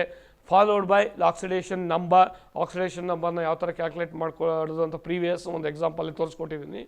So therefore the answer is potassium amino chloridoplatinate. ಇಲ್ಲಿ Cl ನ ಕ್ಲೋರಿಡೋ ಅಂತ ಹೇಳಬೇಕು according to the new convention. Then we go to the next question. This is also based on the nomenclature of that complex compound. ಇಲ್ಲಿ ಇದು ಕ್ಯಾಟಯಾನಿಕ್ complex ಆಗಿರೋದ್ರಿಂದ complex ಅಯನ್ನ first ಏನು ಮಾಡಬೇಕಾಗುತ್ತೆ, followed by chloride iron. ಇಲ್ಲಿ chloride ಅಂತ ಹೇಳಿ ಯಾಕೆ ಅಂದರೆ ಇದು ಲಿಗ್ಯಾಂಡ್ ಅಲ್ಲ. ಪ್ರೀವಿಯಸ್ ಎಕ್ಸಾಮಲ್ಲಿ Cl ಲಿಗ್ಯಾಂಡ್ ಆಗಿರೋದ್ರಿಂದ ಕ್ಲೋರೈಡ್ ಹೇಳಬೇಕು, ಇಲ್ಲಿ ಕೌಂಟರ್ ಏನಾಗಿರೋದ್ರಿಂದ ಕ್ಲೋರೈಡ್ ಅಂತ ಹೇಳಬೇಕು. ಇಲ್ಲಿ ಕನ್ಫ್ಯೂಷನ್ ಮಾಡ್ಕೋಬೇಡಿ. ಇನ್ಸೈಡ್ ದ ಕಾಂಪ್ಲೆಕ್ಸ್ ಅಯಾನಲ್ಲಿ Cl ಇದ್ದರೆ ಅದನ್ನು ಕ್ಲೋರಿಡೋ ಅಂತ ಹೇಳಬೇಕು. ಕಾಂಪ್ಲೆಕ್ಸ್ ಹೊರಗಡೆ ಇದ್ರದೆ ಅದನ್ನು ಕ್ಲೋರೈಡ್ ಅಂತ ಹೇಳಬೇಕು. ಸೊ ಇಲ್ಲೂ ಕೂಡ ದ ಸೇಮ್ ರೂಲ್ಸ್ಗಳು ಫಾಲೋ ಆಗ್ತಾ ಹೋಗುತ್ತೆ. ಇಲ್ಲಿ ATE ಸೇರಿಸೋ ಹಾಗಿಲ್ಲ, ಯಾಕಂದರೆ ಇಟ್ ಈಸ್ ಎ ಕ್ಯಾಟಯಾನಿಕ್ ಕಾಂಪ್ಲೆಕ್ಸ್ ಆಗಿರೋದ್ರಿಂದ ಮೆಟಲನ್ನು ನಾವು ಡೈರೆಕ್ಟಾಗಿ ಹೇಳ್ತಾ ಬರ್ತೀವಿ. ಫಾಲೋಡ್ ಬೈ ಕೌಂಟರ್ ಅಯಾನ್, ಯಾಕಂದರೆ ನೆಗೆಟಿವ್ ಅಯಾನು, ಇಲ್ಲ ಆಕ್ಸಿಡೇಷನ್ ನಂಬರ್ ಅದೇ ಥರ ಪ್ರೀವಿಯಸ್ ಪ್ರಾಬ್ಲಮಲ್ಲಿ ಕ್ಯಾಲ್ಕುಲೇಟ್ ಮಾಡೋದಲ್ಲ ಅದೇ ಥರ ಕ್ಯಾಲ್ಕುಲೇಟ್ ಮಾಡಬೇಕು. Then there followed by counter anion chloride ಅಂತ ಹೇಳಬೇಕಿಲ್ಲ, ಆಗಲೇ ಹೇಳಿದೆ ನಾನು. Therefore the option 1 is the right answer for this question. Then we go to the question number 14. Hexafluoroferrate 3 is an outer orbital complex. Then what is the number of unpaired electron present in it ಅಂತ ಕೇಳಿದ್ದಾರೆ. ಹೆಕ್ಸಾಫ್ಲೋರೋಫೆರೇಟ್ ಸರಿ ಒಂದು formation ಆಯ್ತಲ್ಲ, ಒಂದು compound ಇತ್ತಲ್ಲ, ಅದೇ ಕಾಂಪೌಂಡ್ನ ಮತ್ತೆ example ಆಗಿ ತೊಗೊಂಡಿದ್ದೀನಿ. ಜಸ್ಟ್ ಸಿ ದೇರ್ ಅದೇ ಎಕ್ಸಾಂಪಲ್ಲು. ಇಲ್ಲಿ ನಮಗೆ ಐರನ್ದು ಆಟಾಮಿಕ್ ನಂಬರ್ ಬೇಕು, ಅದು ಗೊತ್ತಿದೆ 26. ಎಲೆಕ್ಟ್ರಾನಿಕ್ ಕಾನ್ಫಿಗರೇಷನ್ ಆಫ್ ಐರನ್ ಬೇಕು, ಅದು ಗೊತ್ತಿದೆ, ದಟ್ ಇಸ್ ದ್ಯಾನ್ ಐರನ್ 3+ ಇರೋದ್ರಿಂದ ಅಲ್ಲಿ 3 ಎಲೆಕ್ಟ್ರಾನ್ಸ್ ರಿಮೂವ್ ಆಗುತ್ತೆ, 3d5 ಬರುತ್ತೆ. So since it is outer orbital complex ಆಗಿರೋದ್ರಿಂದ ಹೈಬ್ರಿಡೇಷನ್ ಏನಾಗುತ್ತೆ, sp3d2 ಆಗುತ್ತೆ. ಇನ್ನರ್ ಡಿ ಎಲೆಕ್ಟ್ರಾನ್ ಯಾವುದೇ ರೀತಿಯ ಡಿಸ್ಟರ್ಬ್ ಆಗೋದಿಲ್ಲ. ಯಾವಾಗ ಇನ್ನರ್ ಡಿ ಆರ್ಬಿಟಲ್ ಎಲೆಕ್ಟ್ರಾನ್ಸ್ಗಳು ಡಿಸ್ಟರ್ಬ್ ಆಗೋದಿಲ್ಲ, ಅದು ಅದೇ ಥರ ಇರುತ್ತೋ ಅಷ್ಟು ಎಲೆಕ್ಟ್ರಾನ್ಸ್ಗಳು ಅನ್ಪೇರ್ ಆಗಿರುತ್ತೆ. ದೇರ್ ಫೋರ್ ಈ ಒಂದು ಪ್ರಶ್ನೆಗೆ the answer is 5 unpaired electrons ಅಂತ ನಾವು ಹೇಳ್ಬೋದು. ಇಲ್ಲಿ ಇಂಪಾರ್ಟೆಂಟ್ ಏನಂದರೆ ಔಟರ್ ಆರ್ಬಿಟಲ್ ಕಾಂಪ್ಲೆಕ್ಸ್ ಆದಾಗ ಇನ್ನರ್ ಎಲೆಕ್ಟ್ರಾನ್ಗಳು ಏನಾಗಲ್ಲ, ಇನ್ನರ್ ಆರ್ಬಿಟಲ್ ಕಾಂಪ್ಲೆಕ್ಸ್ ಆದಾಗ ಎಲೆಕ್ಟ್ರಾನ್ಸ್ಗಳು ಪೇರ್ ಆಗುತ್ತೆ. ಆವಾಗ ಅಲ್ಲಿ ನೋಡಬೇಕಾಗತ್ತೆ ಇಂಪಾರ್ಟೆಂಟಾಗಿ ನಾವು. Next we go to the question. ಇಲ್ಲಿ ಜಸ್ಟ್ ಒಂದು ಸಿಂಪಲ್ ಪ್ರಾಬ್ಲಮ್ ಇದೆ. The spin only magnetic moment of ಒಂದು ಕಾಂಪ್ಲೆಕ್ಸ್ ಇದೆ 5.9 ಬೋರ್ ಮ್ಯಾಗ್ನೆಟ್ ಅಂತ. Then what is the geometry of the complex ಅಂತ ಈಗ ರಿವರ್ಸಾಗಿ ಕೇಳಿದ್ದೀವಿ. ಇದನ್ನು ನಾವು ಯಾವ ಥರ ಸಾಲ್ವ್ ಮಾಡಬೇಕಂದ್ರೆ, ನಮಗೆ ಸ್ಪಿನ್ ಓನ್ಲಿ ಫಾರ್ಮುಲಾ ಗೊತ್ತಿದೆ, ಅದನ್ನು ಹಾಕ್ಕೊಳ್ತೀವಿ. ಬೋರ್ ಮ್ಯಾಗ್ನೆಟನ್ನು ಕೊಟ್ಟಿದ್ದಾರೆ. ಈಗ ಜಾಮೆಟ್ರಿ 3 ಅಂತ ಕೊಟ್ಟಿರೋದ್ರಿಂದ, ಕೋಆರ್ಡಿನೇಷನ್ ನಂಬರ್ 4 ಅಂತ ಕೊಟ್ಟಿರೋದ್ರಿಂದ ಅದು ಟೆಟ್ರಾಹೆಡ್ರನ್ ಆಗ್ಬೋದು ಅಥವಾ ಸ್ಕ್ವೇರ್ ಪ್ಲೇನ್ ಆಗ್ಬೋದು. ಈಗ ಅಲ್ಲಿ 5.9 ಅಂತ ತೊಗೊಳ್ಳೋದು, ಅದನ್ನೆಲ್ಲ ಆಲ್ಜಿಬ್ರಿಕ್ ಕ್ಯಾಲ್ಕುಲೇಷನ್ ಮಾಡಿ ಅದನ್ನು ಸಾಲ್ವ್ ಮಾಡಿದಾಗ n = 5 ಬಂತು. So number of 5 unpaired electrons ಇರೋದ್ರಿಂದ ಇದು ಎಲೆಕ್ಟ್ರಾನ್ಸ್ಗಳು ಇನ್ನರ್ ಆರ್ಬಿಟ್ನಲ್ಲಿ ಅವಸರಿತಾನೆ ಯಾವುದೇ ರೀತಿ ಡಿಸ್ಟರ್ಬ್ ಆಗೋದಿಲ್ಲ. ಎಸ್ ಮತ್ತು ಪಿ ಮೂರೂ ಆರ್ಬಿಟಲ್ಸ್ಗಳು ಇನ್ವಾಲ್ವ್ ಆಗುತ್ತೆ ಹೈಬ್ರಿಡೇಷನಲ್ಲಿ. ದೇರ್ ಫಾರ್ sp3 ಹೈಬ್ರಿಡೇಷನ್ ಇರೋದ್ರಿಂದ ಸ್ಟ್ರಕ್ಚರ್ ಟೆಟ್ರಾಹೆಡ್ರನ್ ಆಗುತ್ತೆ, ಸ್ಕ್ವೇರ್ ಪ್ಲೇನರ್ ಆಗೋದಿಲ್ಲ. ಸೊ ಇಲ್ಲಿ ಕೋಆರ್ಡಿನೇಷನ್ ನಂಬರ್ 4 ಅಂತ ಬಂದಾಗ ನೀವು ಇಲ್ಲಿ ಒಂದು ತಿಳ್ಕೊಬೇಕಾಗತ್ತೆ, ಬೇಸ್ಡ್ ಆನ್ ಹೈಬ್ರಿಡೇಷನ್ ನಾವು ಅದನ್ನು ಸ್ಟ್ರಕ್ಚರ್ನ ಹೇಳಬೇಕಾಗತ್ತೆ. ಅದನ್ನು ಇಂಪಾರ್ಟೆಂಟಾಗಿ ತಿಳ್ಕೊಳ್ಳಿ. ಈಗ ನೆಕ್ಸ್ಟ್ ಕ್ವೆಶ್ಚನ್ನು. ಸೊ ಇಲ್ಲಿ ಒಂದು ಮೆಟಲ್ ಆಟಮ್ ಇದೆ, ಅದರ D6 ಎಲೆಕ್ಟ್ರಾನಿಕ್ ಕಾನ್ಫಿಗರೇಷನ್ ಇದೆ, ಅದು 3 ಬೈಡೆಂಟೆಡ್ ಲಿಗ್ಯಾಂಡ್ ಜೊತೆ ಕಂಬೈನ್ ಆಗುತ್ತೆ. Then the delta is more than the pairing energy ಇದೆ. Then what is the type of hybridisation ಅಂತ ಕೇಳಿದೆ ಇಲ್ಲಿ. ಸೊ ಇಲ್ಲಿ ಕೇಳಿದಾಗ ಏನು ಮಾಡಬೇಕಂದ್ರೆ, ಯಾವುದದು Mn+ which combines with 3 bidentate ligand ಅಂದರೆ ಕೋಆರ್ಡಿನೇಷನ್ ನಂಬರ್ 6 ಅಂತ ನಾವು ಈಸಿಯಾಗಿ ಹೇಳ್ಬೋದು. Hence the coordination number is 6. Therefore delta is greater than P. Pairing occur will T2g orbital and EG orbital remaining vacant. ಯಾಕೆ ಅಂದರೆ ಅಲ್ಲಿ ಪೇರಿಂಗ್ ಎನರ್ಜೀಸ್ ವಿಲ್ ಅಕ್ಕರ್ ಬಂದಾಗ ಇದು ಲೋ ಸ್ಪಿನ್ ಕಾಂಪ್ಲೆಕ್ಸ್ ಆಗಿರೋದ್ರಿಂದ ಪೇರಿಂಗ್ ಆಗಿಬಿಡುತ್ತೆ. ಯಾಕಂದರೆ ಅಲ್ಲಿ ಸ್ಪ್ಲಿಟ್ಟಿಂಗ್ ಎನರ್ಜಿ ಜಾಸ್ತಿ ಇರೋದ್ರಿಂದ ಹೈಯರ್ ಸ್ಪ್ಲಿಟ್ ಆಗಿರೋದ್ರಿಂದ ಹೈಯರ್ ಲೆವೆಲ್ಗೆ ಎಲೆಕ್ಟ್ರಾನ್ಸ್ಗಳು ಜಂಪ್ ಆಗೋದಕ್ಕೆ ಜಾಸ್ತಿ ಎನರ್ಜಿ ಬೇಕಾಗಿರೋದ್ರಿಂದ pairing will takes place in low spin complex. Pairing ಆಗೋದ್ರಿಂದ ಸೊ ಇಟ್ ಈಸ್ ಹೈಬ್ರಿಡೇಷನ್ ಏನಾಗುತ್ತೆ ಅಂದರೆ ಇನ್ D2sp3 hybridation ಆಗುತ್ತೆ. Therefore, consequently the hybridation is D2sp3. Therefore, the option 2 is the correct answer ಅಂತ ನಾವು ಈ ಕ್ವಶನ್ಸ್ಗೆ ತೊಗೊಳ್ಬಹುದಾಗಿದೆ. Next we go to the question number 17. So, according to the crystal field theory, the nature of the bond between the metal and ligand, coordinate, covalent, ionic and metallic. ನಾವು ಇಲ್ಲಿ ತನಕ ಅಂದರೆ crystal field theory ಬರೋ ತನಕ ನಾವು the bond between central metal atom and the ligand ಅಂದರೆ coordinate bond ಅಂತ ಮಾತ್ರ ತಿಳ್ಕೊಂಡಿದ್ದು. But according to the crystal field theory, according to the ವಾಂಟ್ ಆಫ್ ಆ್ಯಂಡ್ ಲೆಬಲ್ ಆ್ಯಂಡ್ ವಾಂಟ್ ಆಫ್ who propose that crystal field theory, ಅವರ ಪ್ರಕಾರ the nature of the bond between the ligand and the central metal atom is 100% ionic. That is 100% electrovalent ಅಂತ ಹೇಳ್ತೀವಿ. that is a basic assumption. ligands ಅನ್ನು dipoles ಅಂತ ಕರಿತೀವಿ ಅಥವಾ point charges ಅಂತ ಕರಿತೀವಿ. the orbitals, d orbitals ಎಲ್ಲವೂ ಕೂಡ having a same energy ಇರುತ್ತೆ. that d energy loss ಆಗುತ್ತೆ due to the crystal field splitting when the ligands are approaching to the central metal atom. That is known as crystal field splitting ಅಂತ ಹೇಳ್ತೀವಿ. that crystal field splitting ಯಾವ್ಯಾವ್ದ್ರ ಮೇಲೆ depend ಆಗಿರುತ್ತೆ ಅಂದರೆ size of the metal ion ಮೇಲೆ depend ಆಗಿರುತ್ತೆ, charge of the metal ion ಮೇಲೆ depend ಆಗಿರುತ್ತೆ, nature of the ligand ಮೇಲೆ ಕೂಡ ಡಿಪೆಂಡ್ ಆಗಿರುತ್ತೆ. So therefore the answer is ಆಗಲೇ ಹೇಳಿದೆ ನಾನು, it is a basic very fundamental assumptions ಮೇಲೆ ಕೇಳಿರೋ ಕ್ವಶನ್ನು. ಇಟ್ ಇಸ್ 100% ಅಯಾನಿಕ್ ಅಂತ ಹೇಳ್ತೀವಿ. ಅದು ಕೋಆರ್ಡಿನೇಟ್ ಅಲ್ಲ. ಕೋಆರ್ಡಿನೇಟ್ ಅಂತ ಎಲ್ಲಿ ಹೇಳ್ತಿದ್ದು ಅಂದರೆ ಕ್ರಿಸ್ಟಲ್ ಫೀಲ್ಡ್ ಥಿಯರಿ ಬಿಟ್ಟು ಬೇರೆ ಥಿಯರಿಗಳೆಲ್ಲ ನಾವು ಹೇಳ್ತೀವಿ. ಇಲ್ಲಿ ಕ್ರಿಸ್ಟಲ್ ಫೀಲ್ಡ್ ಥಿಯರಿನಲ್ಲಿ ಇಟ್ ಇಸ್ 100% ಅಯಾನಿಕ್ ಅಂತ ಹೇಳ್ತೀವಿ. So next, according to crystal field theory, ಈಗ ಒಂದು ಸ್ಮಾಲ್ ಒಂದು ಕ್ವಶನ್ ಇದೆ. Crystal field splitting in octahedral complex Eg increases by 0.6 delta O and T2G decreases by 0.4 delta O. Then due to the ligand approaches the central metal atom, ಇಲ್ಲಿ crystal field splitting depend ಆಗೋದು ಅದರ geometry ಮೇಲೂ depend ಆಗುತ್ತೆ. So it is different in the case of both octahedral as a tetrahedral field. Octahedral ಅಂದಾಗ the ಲಿಗ್ಯಾಂಡ್ಸ್ಗಳು central metal ಆಟಮನ್ನು along the line of the axis approach ಮಾಡುತ್ತೆ. But in the case of tetrahedral field, the ligands are approached as a central metal atom between the line of the axis. ಈಗ ನೋಡಿ, just this is the example of crystal field splitting in octahedral field. ಇದು ಯಾವ ಥರ ನೋಡಿ, ಈಗ you see the example of this d orbitals, T2G set of orbital, Eg set of orbital. T2G set of orbital, that is a dxy, dyz, dzx, ಅಲ್ಲಿ ಲೋಬ್ಸ್ಗಳು it is present between the axis. But in the case of T2G Eg set, dz square and dx square minus y square, it is lie on the axis. In the case of octahedral field, ligands are approached to the central metal atom along the line of the axis. Along the line of the axis ಅಂತ ಬಂದ ತಕ್ಷಣ ಸ್ಪಷ್ಟ ಸಿಗುತ್ತೆ ಅದು Eg orbital. Therefore agitation more ಆಗುತ್ತೆ, Eg gets more energy, therefore the higher level ಹೋಗುತ್ತೆ. That is T2G ಸಿಗೋದಿಲ್ಲ, agitation is less, therefore the lower level ಹೋಗುತ್ತೆ.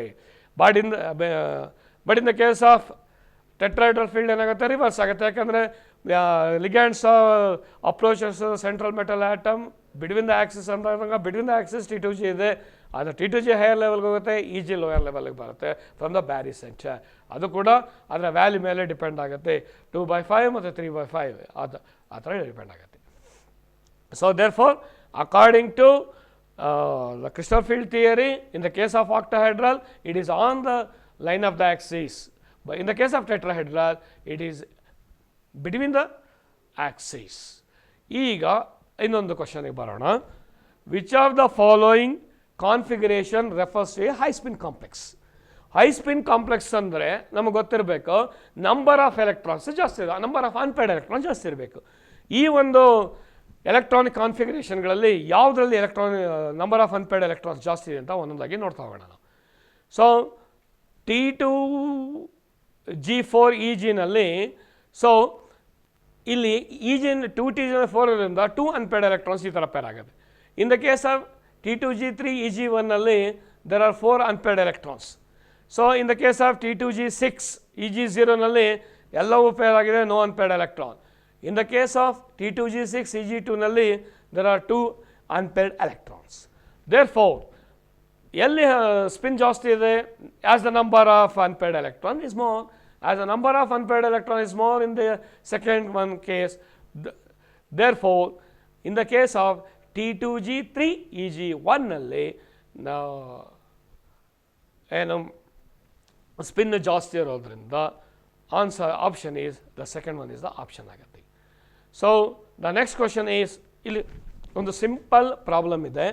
The crystal field stabilisation energy for the spin D4 octahedral complex ಅಂತ ಕೇಳಿದೆ. ಇಲ್ಲಿ ಒಂದು ಇಲ್ಲಿ ಕೇಳಿರೋದು ಕ್ಲೀನಾಗಿ ಅರ್ಥ ಮಾಡ್ಕೊಳ್ಳಿ. ಇಲ್ಲಿ ಸ್ಟೆಬಿಲೈಸೇಷನ್ ಎನರ್ಜಿ, ಯಾಕೆಂದರೆ 2 ಪ್ರಾಬ್ಲಮ್ನ ಕೊಟ್ಟಿದ್ದೀನಿ, ನೆಕ್ಸ್ಟ್ ಪ್ರಾಬ್ಲಮ್ ಬೇರೆ ಥರ ಇದೆ. ಇಲ್ಲಿ ಕ್ರಿಸ್ಟಲ್ ಫೀಲ್ಡ್ ಸ್ಟೆಬಿಲೈಸೇಷನ್ ಎನರ್ಜಿನ ಕ್ಯಾಲ್ಕುಲೇಷನ್ ಮಾಡಬೇಕು ಆಕ್ಟಾಹೆಡ್ರಲ್ ಕಾಂಪ್ಲೆಕ್ಸಲ್ಲಿ. ಸಿ ಹಿಯರ್, ಈಗ octahedral complex D4 high spin ಆಗಿರೋದ್ರಿಂದ ಎಲೆಕ್ಟ್ರಾನ್ಸ್ಗಳು ಅನ್ಪೇರ್ ಆಗಿದೆ, ಅದನ್ನ T2G3EG1 ಅಂತ ತಗೊಳ್ತೀವಿ. ಸೊ ಈಗ ಕ್ರಿಸ್ಟಲ್ ಫೀಲ್ಡ್ ಸ್ಟೆಬಿಲೈಸೇಷನ್ ಎನರ್ಜಿ ಅಂದಾಗ -0.4x plus 0.6y. T2G pushes 3EG down, therefore it is a minus 0.4x. Plus ಯಾಕೆ ತೊಗೊಂಡಿದ್ದೀವಿ ಅಂದರೆ 3 T2G pushes up 2 T2G orbital, therefore it is a plus. ಆ ವ್ಯಾಲ್ಯೂ 0.4, ಅದೇ ಹೇಳೋದು ನೋಡಿ, 2/5 and 3/5 ಅಂತ. ಅದು ಎಕ್ಸ್ ಅಂದ್ರೇನು, ವೈ ಅಂದ್ರೇನು. ಎಕ್ಸ್ ಅಂದರೆ number of electrons in T2G, Y ಅಂದರೆ number of electrons in EG. ಅಲ್ಲಿ ಎಷ್ಟೆಷ್ಟಿದೆ ನೋಡಿದ್ದೀವಿ. ಸಿಂಪಲ್ ಕ್ಯಾಲ್ಕುಲೇಷನ್ ಮಾಡಿದಾಗ, ಆಲ್ಜಿಬ್ರಿಕ್ ಕ್ಯಾಲ್ಕುಲೇಷನ್ ಮಾಡಿದಾಗ we are getting -0.6 delta O ಅಂತ ಬರುತ್ತೆ. So therefore the option 1 is the correct answer for this question. It is a clear ಅರ್ಥ ಮಾಡ್ಕೊಳ್ಳಿ. ಇದು ಕ್ರಿಸ್ಟಲ್ ಫೀಲ್ಡ್ ಸ್ಟೆಬಿಲೈಸೇಷನ್ ಎನರ್ಜಿ ಕಾನ್ಸೆಪ್ಟಲ್ಲಿ ಹೇಳ್ತೀವಿ. ಈಗ ಲೋ ಸ್ಪಿನ್ ಕಾಂಪ್ಲೆಕ್ಸಲ್ಲಿ D6 ಕ್ಯಾಟಯಾನಿನ ಎನರ್ಜಿ ಕೇಳ್ತಾ, ಇಲ್ಲಿ ಸ್ಟೆಬಿಲೈಸೇಷನ್ ಎನರ್ಜಿ ಕೇಳ್ತಲ್ಲ, ಕ್ಯಾಟಯಾನಿನ ಎನರ್ಜಿ ಕೇಳ್ತಾ ಇರೋದ್ರಿಂದ ಇಲ್ಲಿ stabilisation energy plus pairing energy ಎರಡನ್ನೂ ಕೂಡಿ ನಾವು ಆನ್ಸರ್ನ ಹೇಳಬೇಕಾಗತ್ತೆ. Stabilisation energy as well as pairing energy will give the energy of the cation. ಇದನ್ನು ನಾವು ಕನ್ಸಿಡರ್ ಮಾಡುವಾಗ ಸೇಮ್ ಲಾಸ್ಟ್ ಪ್ರಾಬ್ಲಮ್ ಯಾವ ಥರ ಕ್ಯಾಲ್ಕುಲೇಷನ್ ಮಾಡೋದು ಅದೇ ಥರ ಲೋ ಸ್ಪಿನ್ ಕಾಂಪ್ಲೆಕ್ಸ್ ಅಂದಾಗ ಎಲೆಕ್ಟ್ರಾನ್ಸ್ಗಳು T2G ಲೆವೆಲಲ್ಲಿ ಫಸ್ಟ್ ಫಿಲ್ ಆಗಿ ನಂತರ EG ಲೆವೆಲ್ ಹೋಗುತ್ತೆ. ಸೊ ದೇರ್ ಫೋರ್ T2Gನಲ್ಲಿ 6 ಎಲೆಕ್ಟ್ರಾನ್ಸ್ ಇದೆ, EG ಲೆವೆಲಲ್ಲಿ 0 ಎಲೆಕ್ಟ್ರಾನ್. ಈ ಥರ ಎಕ್ಸಾಂಪಲ್ಸ್ಗಳು ಬೇಕಾದಷ್ಟಿದೆ, ಇವುಗಳನ್ನ ನೀವು ಸಾಲ್ವ್ ಮಾಡ್ತಾ ಹೋಗ್ಬೋದು. Same X is the number of electrons in T2G, Y is the number of electron in EG. Crystal field stabilisation energy 12/5 delta O ಅಂತ ಬಂತು. ಎಷ್ಟು ನಂಬರ್ ಆಫ್ ಎಲೆಕ್ಟ್ರಾನ್ ಪೇರ್ ಇದೆ, 3 ಎಲೆಕ್ಟ್ರಾನ್ ಪೇರ್ ಇದೆ, ದೇರ್ಫೋರ್ ಪೇರಿಂಗ್ ಎನರ್ಜಿ 3p ಅಂತ ತಗೊಳ್ತೀವಿ. ಯಾವುದನ್ನು total ಮಾಡಿದ್ರೆ you are going to get the answer. Therefore the option 1 is the correct answer for this question. So then the magnitude of delta is maximum in the case of, ಇಲ್ಲಿ ಯಾವ ಥರ, ಇಲ್ಲಿ 3D 4D 5D 6D series element ಇದೆ. Stabilisation splitting ಯಾವುದ್ರ ಮೇಲೆ depend ಆಗಿದೆ, size ಮೇಲೆ depend ಆಗಿದೆ. It is basic assumption. As the size increases the delta is also increases. Therefore the answer is very simple. It's a direct straightforward question. Delta is maximum in the case of 6D thing. That is, as the size increases, the magnitude of delta is also increases. Then we go to the application of the crystal field theory. Color of this ion is due to ಏನಾಗಿರಬಹುದು ಅಂತ. ಈಗ T2G EG T2G EG T2G EG ಅಂತ ಎಲ್ಲ ಕಡೆನೂ ಇದೆ. ಆದರೆ T2G is a lower level, EG is a higher level. In the case of octahedral field, ಅದು important. Octahedral ಫೀಲ್ಡಲ್ಲಿ T2G is a lower, EG is a higher. EG lower ಲೆವೆಲಿಂದ higher ಲೆವೆಲ್ಗೆ ಹೋಗ್ಬೇಕಂದ್ರೆ T2Gಯಿಂದ EGಗೆ ಹೋಗಬೇಕು. T2Gಯಿಂದ EG ಎಲ್ಲಿ ಹೋಗ್ತಾ ಇದೆ ನೋಡಿ, ಅದು T2G ಇಂದ T2G ಗೆ ಹೋಗ್ತಾ ಇದೆ ಮೊದಲನೇ ಕೇಸಲ್ಲಿ, it is not the answer. ಎರಡನೇ ಕೇಸಲ್ಲಿ T2G ಇಂದ EG ಹೋಗ್ತಾ ಇದೆ, ಮೂರನೇದಲ್ಲಿ ಎಲೆಕ್ಟ್ರಾನ್ಸ್ ಎಲ್ಲ, ನಾಲ್ಕನೇದಲ್ಲಿ ಅದು just for the sake it is given. For second ಆಪ್ಷನಲ್ಲಿ ಏನಿದೆ, T2G ಇಂದ ಎಲೆಕ್ಟ್ರಾನ್ಸ್ಗಳು EG ಲೆವೆಲ್ಗೆ ಎಕ್ಸೈಟ್ ಆಗ್ತಾ ಇದೆ. Therefore in the D1 system ಏನಾಗುತ್ತೆ, ಪರ್ಪಲ್ ಕಲರ್ ಎಲ್ಲ ಬರುತ್ತೆ. So that is because of transition T2G to EG1 ಅಂತ ಹೇಳ್ತೀವಿ. Therefore the option 2 is the correct for this question. So next we go to the very important one, very small problem. ಇಲ್ಲಿ ನಿಕಲ್ X2Y2 ಅಂತಂದರೆ, X ಅಂದರೆ negative monodentate ligand, Y ಅಂದರೆ neutral monodentate ligand. It is a temperature dependent magnetic behaviour. Therefore paramagnetic ಯಾವಾಗ ಆಗ್ಬೋದು, diamagnetic ಯಾವಾಗ ಆಗ್ಬೋದು, ಯಾವ structure ಆಗಿದ್ದಾಗ ಏನೇನು ಪ್ರಾಪರ್ಟಿ ತೋರಿಸ್ಬೋದು ಅನ್ನೋದಕ್ಕೆ ಯಾವ ಥರ ಇದನ್ನು ನಾವು ತೊಗೊಳ್ತೀವಿ ಅಂದರೆ, ಫಸ್ಟ್ ನಿಕಲ್ದು ಎಲೆಕ್ಟ್ರಾನಿಕ್ ಕಾನ್ಫಿಗರೇಷನ್ ನಿಕಲ್ 2+ ನೋಡೋಣ. ದ್ಯಾನ್ ಇದು ಬಂದಾಗ ನೋಡಿ, that is in the case of high spin ಕಾಂಪ್ಲೆಕ್ಸಲ್ಲಿ ಏನಾಗುತ್ತೆ, ಎಲೆಕ್ಟ್ರಾನ್ಸ್ಗಳು ಪೇರ್ ಆಗಲ್ಲ. ಎಲೆಕ್ಟ್ರಾನ್ಸ್ಗಳು ಪೇರ್ ಆಗಲ್ಲ ಅಂದಾಗ ಹೈಬ್ರಿಡೇಷನ್ sp3 ಆಗುತ್ತೆ. ಹೈಬ್ರಿಡೇಷನ್ sp3 ಆದಾಗ ಸ್ಟ್ರಕ್ಚರ್ ಟೆಟ್ರಾಹೆಡ್ರಲ್ ಆಗುತ್ತೆ. ಅದೇ ಲೋ ಸ್ಪಿನ್ ಆದಾಗ ಏನಾಗುತ್ತೆ, ಎಲೆಕ್ಟ್ರಾನ್ಸ್ಗಳು ಪೇರ್ ಆಗಿಬಿಡುತ್ತೆ. ಎಲೆಕ್ಟ್ರಾನ್ಸ್ಗಳು ಪೇರ್ ಆದಾಗ ಏನಾಗುತ್ತೆ, ಡಿನಲ್ಲಿ ಒಂದು ಆರ್ಬಿಟಲ್ ವೇಕೆಂಟ್ ಆಗುತ್ತೆ. ಡಿನಲ್ಲಿ ಒಂದು ಆರ್ಬಿಟಲ್ ವೇಕೆಂಟ್ ಆದಾಗ ಹೈಬ್ರಿಡೇಷನ್ dsp2 ಆಗುತ್ತೆ. dsp2 ಆದಾಗ ಸ್ಟ್ರಕ್ಚರ್ ಸ್ಕ್ವೇರ್ ಪ್ಲೇನರ್ ಆಗುತ್ತೆ. Therefore the answer is 3 tetrahedral and square planar ಅಂತ ಹೇಳ್ಬೋದು. ಪ್ಯಾರಾಮ್ಯಾಗ್ನೆಟಿಕ್ ಇದ್ದಾಗ ಟೆಟ್ರಾಹೆಡ್ರಲ್ಲು, ಡಯಾಮ್ಯಾಗ್ನೆಟಿಕ್ ಇದ್ದಾಗ ಸ್ಕ್ವೇರ್ ಪ್ಲೇನರ್ಸ್ ಜಾಮಿಟ್ರಿ ಅಂತ ಹೇಳ್ತೀವಿ. The next is very simple. ಇಲ್ಲಿ ಒಂದು ಟೇಬಲ್ ಕೊಟ್ಟಿದ್ದೀವಿ, ಅದರ ಇನ್ಸ್ಟೆಬಿಲಿಟಿ ಕಾನ್ಸ್ಟೆಂಟ್ ಕೊಟ್ಟಿದ್ದೀವಿ. It is vice versa of the stability constant. ಅದರ ವ್ಯಾಲ್ಯೂ ನೋಡಿ ನಾವು ಅದನ್ನು ಡಿಸ್ಕಸ್ ಮಾಡಬೇಕಾಗತ್ತೆ. ಸೊ ಇಲ್ಲಿ ಏನಾಗುತ್ತೆ ಅಂದರೆ, ವ್ಯಾಲ್ಯೂ ಜಸ್ಟ್ ಅಬ್ಸರ್ವ್ ಮಾಡ್ತಾ ಹೋಗಿ ವ್ಯಾಲ್ಯೂಗಳನ್ನು. ಈ ವ್ಯಾಲ್ಯೂಗಳು ಅಬ್ಸರ್ವ್ ಮಾಡಿದಾಗ 10 to the power ಆರ್ಡ್ರಲ್ಲಿ ಕೊಟ್ಟಿದ್ದೇವೆ, ವ್ಯಾಲ್ಯೂಸ್ ಇಲ್ಲ ಆರ್ಡ್ರಲ್ಲಿದೆ. ಲಿಗ್ಯಾಂಡ್ ಯಾವುದು, ಮೆಟಲ್ ಯಾವುದು, ಕಾಂಪ್ಲೆಕ್ಸ್ ಆಯನ್ ಯಾವುದು ಅಂತ ಇದೆ. ಜಸ್ಟ್ ಇದನ್ನು ನೋಡಿ, cyanide complex is more stable as compared to the corresponding amine complexes. That is correct. Bidendant ligand forms a more stable complexes than ammonia. That is correct. Chelation formation, charge density is higher, stability of the complex is more. That is also right. Greater the size of the metal ion, greater is the stability. That is wrong. That is a smaller size ಇದ್ದಾಗ ನೋಡಿ ಅಲ್ಲಿ ಗೊತ್ತಾಗುತ್ತೆ. Smaller size ಇದ್ದಾಗ stability is also more ಅಂತ ಆ stability ವ್ಯಾಲ್ಯೂಗಳಲ್ಲಿ ನಮಗೆ ಗೊತ್ತಾಗ್ತಾ ಹೋಗುತ್ತೆ. ಸೊ ದ ನೆಕ್ಸ್ಟ್ ಇಲ್ಲಿ ಒಂದು small problem, 1 mole of complex gives 3 moles of ಅಂತ ಬಂದಾಗ, which has to give 1 mole of the same complex reacts with 2 moles of silver nitrate. 2 moles of silver nitrate ಅಂದಾಗ 2 chloride ion ಬರಬೇಕು. 2 chloride ion ಬರಬೇಕು ಮತ್ತು 3 ions ಇರಬೇಕು. ಅದನ್ನು same ಅಯನೈಸ್ ಒಂದು first problem ಮಾಡಿದ್ವೋ ಅದೇ ಥರ ಬರುತ್ತೆ. ಸೊ ಅದು ನೋಡಿದಾಗ ಯಾವ್ಯಾವುದರಲ್ಲಿ ನೋಡಿ, ಇಲ್ಲಿ 3 ಅಯಾನ್ಸ್ ಬರುತ್ತೆ ಬಟ್ ಕ್ಲೋರೈಡ್ ಇಲ್ಲ. ಇಲ್ಲಿ 3 ಅಯಾನ್ಸ್ ಬರುತ್ತೆ ಬಟ್ ಒಂದೇ ಕ್ಲೋರೈಡ್ ಇದೆ. ಸೊ ಇಲ್ಲಿ 4 ಅಯಾನ್ಸ್ ಬಂದಿದೆ, 2 ಕ್ಲೋರೈಡ್ ಇದೆ. ಸೊ ಇಲ್ಲಿ 3 ಅಯಾನ್ಸ್ ಬಂದಿದೆ, 2 ಕ್ಲೋರೈಡ್ ಇದೆ. ದರ್ ಫಾರ್ 2 ಪ್ರೆಸಿಪಿಟೇಟ್ ಆಗುತ್ತೆ, 3 ಅಯಾನ್ಸ್ ಇದೆ. Therefore the fourth one is the option. Same ionization value ಮೇಲೆ ಡಿಪೆಂಡ್ ಆಗಿದೆ. Then we go to the metal carbonyl. A very small concept. It is a straightforward question with respect to metal carbonyl, which is the incorrect ಅಂತ ಹೇಳ್ತೀವಿ. Metal zero oxidation state, obviously is right. The metal carbon bond possesses only sigma bond. ನಿಮಗೆ ಗೊತ್ತಿದೆ sigma and pi character ಎರಡು ಇರುತ್ತೆ. FeCO5 has a trigonal bipyramidal. It is a direct one. It is right. Metal carbonyl homoleptic. ಯಾಕಂದರೆ only one type of ligand ಇದೆ. That is also right. Therefore the answer is second one. ಯಾಕಂದರೆ sigma ಮತ್ತು pi character ಎರಡೂ ಇರೋದ್ರಿಂದ, ಅಲ್ಲಿ ಕೆಟ್ಟಿರೋ sigma character ಒಂದೇ ಇರೋದ್ರಿಂದ it is A wrong answer ಅಂತ ನಾವು ಹೇಳ್ಬೋದು. ಸೊ ದೆನ್ ಅದಕ್ಕೆ ಎಕ್ಸ್ಪ್ಲನೇಷನ್ನ ಇಲ್ಲಿ ತೊಗೊಂಡಿದ್ದೀವಿ. ಯಾವ ರೀತಿ ಕಾಂಪ್ಲೆಕ್ಸ್ ಫಾರ್ಮೇಷನ್ ಆಗುತ್ತೆ, ಆ ಕಾಂಪ್ಲೆಕ್ಸ್ ಕ್ಯಾರೆಕ್ಟರ್ಗಳೇನು, ವೆರಿ ಸಿಂಪಲ್, ನಿಮಗೆ ಎಲ್ಲವೂ ಇದು ಗೊತ್ತಿರೋದೆ. Then the next question is a straightforward application level question. Which of the following complex cobalt ಯಾವುದ್ರಿದೆ? Vitamin B12, chlorophyll, hemoglobin, insulin. This is also a very direct straightforward question. See here, vitamin B12 ಅಂದಾಗ cobalt central metal atom coordination compound. Chlorophyll ಅಂದಾಗ magnesium, it is a coordination compound. Hemoglobin ಅಂದಾಗ iron central metal atom coordination compound. Insulin ಅಂತ ಬಂದಾಗ it is zinc, it is not a coordination compound, it is a protein hormone. ಇಲ್ಲಿ ಕ್ವಶನ್ಸ್ಗಳನ್ನ change ಮಾಡಿ ಕೇಳ್ಬೋದು, but it is a application of coordination compound ಮೇಲೆ ಬರುತ್ತೆ. So therefore ಇಲ್ಲಿ cobalt complex ಯಾವುದು ಅಂತ ಕೇಳಿದರೆ ದೇರ್ಫಾರ್ ವಿಟಮಿನ್ B12 ಅಂತ ಹೇಳಬೇಕಾಗುತ್ತೆ. Then we go to the last question. ಇಲ್ಲಿ ಇದು ಕೂಡ ಅಪ್ಲಿಕೇಶನ್ ಲೆವೆಲ್ ಕ್ವಶನ್ಲೇ ಬರುತ್ತೆ. EDTA ಮೆಗ್ನೀಷಿಯಮ್ 2+ ಅಲ್ಲಿ ಆದಾಗ ಯಾವುದು ಇನ್ಕರೆಕ್ಟ್ ಸ್ಟೇಟ್ಮೆಂಟ್ ಇದೆ. pH of the solution decreases, ಏನಾಗ್ಬೋದು, ಮೆಗ್ನೀಷಿಯಮ್ ಅಯಾನ್ ಬಾಂಡ್ ಆಗ್ತಾ ಏನಾಗುತ್ತೆ, pH ಡಿಕ್ರೀಸ್, ಅಸಿಡಿಟಿ ಜಾಸ್ತಿ ಆಗುತ್ತೆ, pH ಡಿಕ್ರೀಸ್ ಆಗ್ತಾ ಹೋಗುತ್ತೆ. Colourless magnesium EDTA is form, that is right. ಯಾಕೆಂದರೆ ಕಾಂಪ್ಲೆಕ್ಸ್ ಫಾರ್ಮೇಷನ್ ಆಗುತ್ತೆ, ಕಾಂಪ್ಲೆಕ್ಸ್ ಕಲರ್ಲೆಸ್ ಆಗುತ್ತೆ. 6 EDTA molecules are required to form octahedral complex with 1 magnesium. ಇಲ್ಲಿ ಅಬ್ಸರ್ವ್ ಮಾಡಿ 6 EDTA ಮಾಲಿಕ್ಯೂಲ್ಸ್ ಅಂತ ಹೇಳಿದ್ರೆ, but EDTA we know that is a hexadentate ligand, therefore only 1 EDTA is required to make octahedral complex with 1 magnesium ion. That is next option ಕ್ಕೆ ಅದೇ answer ಇದೆ ನೋಡಿ.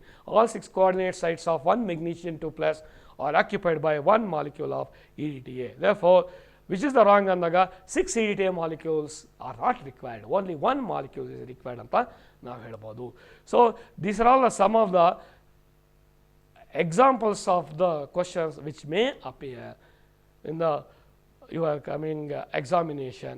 Once again, I will thank you to the department, director, as well as all viewers of my class, and also very best of luck for the students who are taking the upcoming CET classes and in their future life. ಎಲ್ಲ ವಿದ್ಯಾರ್ಥಿಗಳಿಗೆ ಮುಂಬರುವ ಒಂದು ಎಕ್ಸಾಮ್ಗೆ ಮತ್ತು ಅವರ ಜೀವನದ ಭವಿಷ್ಯಕ್ಕೆ ಒಳ್ಳೆಯದಾಗಲಿ ಅಂತ ಹಾರೈಸ್ತಾ ಇವತ್ತು ನನ್ನ ಕ್ಲಾಸನ್ನು ಮುಗಿಸ್ತಾ ಇದ್ದೀನಿ. Okay, thank you once again.